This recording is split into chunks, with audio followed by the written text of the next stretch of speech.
Hello and welcome to Henry Wheeler's Movie Reviews, where we take a look at films that other people have seen and I, for whatever reason, have not yet. So today I'll be viewing the 2009 Bollywood sensation, 3 Idiots. This film is huge. I've seen quite a few Bollywood films and I must say, based on what I've seen, I'm not a huge fan, at least of the recent output. Though I have seen a couple which I really enjoyed, such as Padman, for example, though I haven't seen any of the films which are purported to be the greatest ever. You know, ultimately, I prefer films from other parts of India, particularly the south and the northeast. Also, I don't think I've seen a film featuring Amir Khan, who supposedly is similar in popularity to Shah Rukh Khan, whose films I have seen. So he must be a pretty important figure in Indian popular culture in that case. And I'm very aware of how beloved this film is. It's appeared on many lists that I've seen and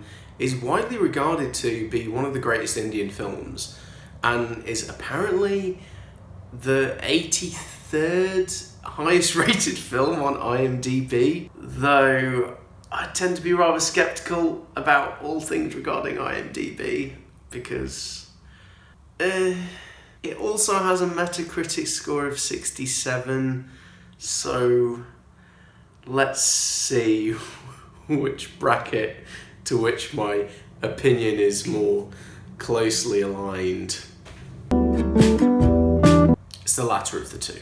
So the film begins with a sequence where a man named Farhan receives a call from someone while on a plane, and it's told that they've found a long lost friend of theirs from university named Rancho, who disappeared suddenly years ago, and to meet at a specific landmark. They then alert their other uni friend, Raju, but when they arrive, Rancho's nowhere to be seen. In Rancho's place is an old classmate named Chatter, who contacted Farhan initially, saying that 10 years ago they'd meet and see who was, of the four of them, was the most successful. Chatter then gloats and shows these pictures of his wealth and but he does reveal that he knows where to find Rancho, so they go on a search to find him. Then we cut 10 years previously to the 3 students in their engineering college and how they get the better of the faculty head, lovingly named Virus, who tries his best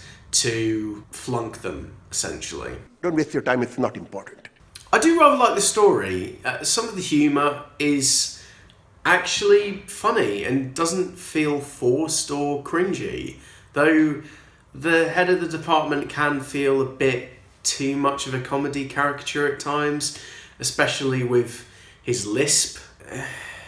Everything is fair in love and war, and this is World War! It does owe a huge debt to Ferris Bueller's Day Off, though, which was, once upon a time, in my top 5 favourite films. I had a lot to learn there. Also, I felt like Rancho was very much a character on the spectrum, who is played pretty well by Amir Khan. I'm not sure if it was intentional, but I found it intriguing that both Amir Khan and Shah Rukh Khan have both played autistic characters. Speaking of Amir Khan, he looks far too old to play this role. You know, he's supposed to have just come out of high school, going on into college, and he was 44 when this was released. Plus, he's the spitting image of Jude Law, which was a bit of a distraction at points. So, song and dance numbers have always been a bit of a pet peeve of mine with Bollywood films, and it's not much different here. I don't really care for the songs. Although Give Me Some Sunshine was quite nice, I suppose. They feel crowbarred in, and the score at times feels really clunky, like a stereotypical comedy film score, which is telling you when something's funny, and I really dislike it whenever I hear that type of score that's employed into a comedy film. It's effectively the film screaming at you going, "This is funny! Are you laughing? Because this is funny!"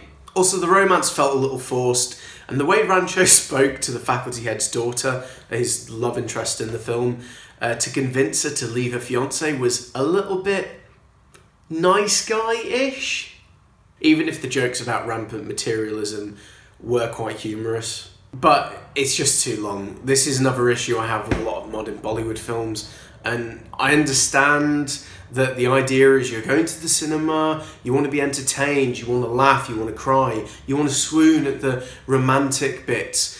And, you want to get your money's worth. It's like going to a theme park. You want to get that thrill.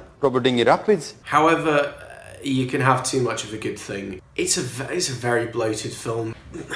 It simply doesn't need to be nearly 3 hours in length. It doesn't. Though I do admire the film for taking on a rather important subject of societal pressures to succeed, which is a big problem in a lot of Asian countries, where children are forced to not only go above and beyond and sacrifice mental health and physical health as well in order to be at the very top, but also to pursue careers that ultimately are picked by their parents, which they may not want to do, whether it be a doctor or a lawyer or an engineer.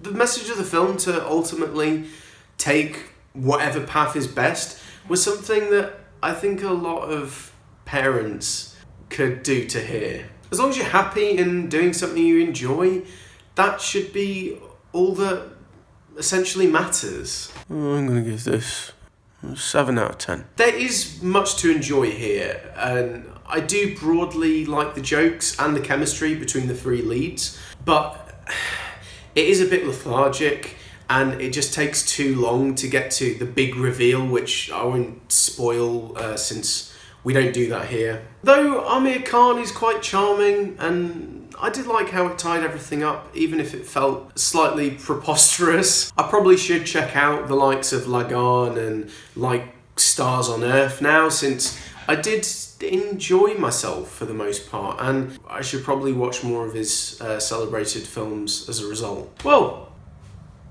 thanks for watching, and let me know what you thought of the film in the comments and what you thought of my thoughts, because I want to hear your thoughts on my thoughts. So don't forget to like, share and subscribe, and I shall see all 23 of you very soon.